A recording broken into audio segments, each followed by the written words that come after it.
विमानतळामधलं जी झाडं लाखो कापली गेली ती तुमच्या ह्या इकडनं मँगळूर दासनगावमध्ये अगदी बोगस लावलेली आहे. तिथे तर आपाप पण रुजली ती आपाप लागवड केलेली आहे आणि ही झाडं कापणार आमची ही आणि त्या परभणीला लावणार. मग ज्ञान बंदर परभणीला अहो मी स्वतः पाहिलेला आहे का? तुम्ही काय मला सांगता? मी फॉरेस्ट मध्ये स्वतः पाहिलंय.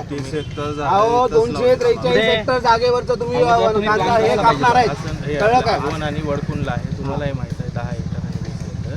तिथलं काम ती कोणाच्या ताब्यात आहे? ती लोकांच्या ताब्यात आहे जागा. लोक देणार. मी सांगतो तुम्हाला, अहो मला माहिती आहे, मी पण अभ्यास करतो तेवढा. नाही हे आधी बंद करा पहिली गोष्ट सर. आमची परमिशन नाही. ही झाडं आम्ही लावलेली आहेत. याच्या बदल्यात आम्हाला झाडं लावलेली दाखवा आणि त्याच्यानंतर कटिंग करा.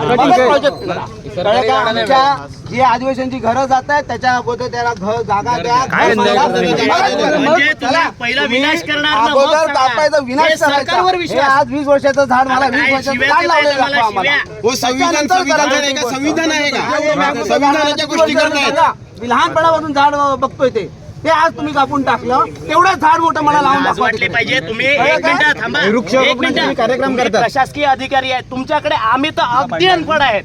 तुमच्याकडे शिक्षण आहे. कुठल्या झाडाला किती वर्ष लागतात, किती टाइम लागतोय, त्याचा उपयोग काय आहे? ही झाडं तुम्ही अधिकारी असून तुमच्यापेक्षा तर आम्ही बरे. मग या झाडासाठी लढतोय. तुम्ही तर एवढे सुशिक्षित असून सुद्धा झाडाच्या मागे लागल्यात. तुम्ही अधिकारी म्हणून तुम्ही लढायला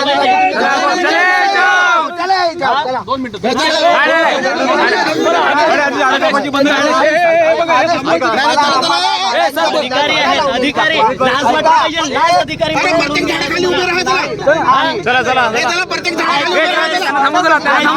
IAS अधिकारी बनतायत तुम्ही. कोणताही तुम्ही जर एवढा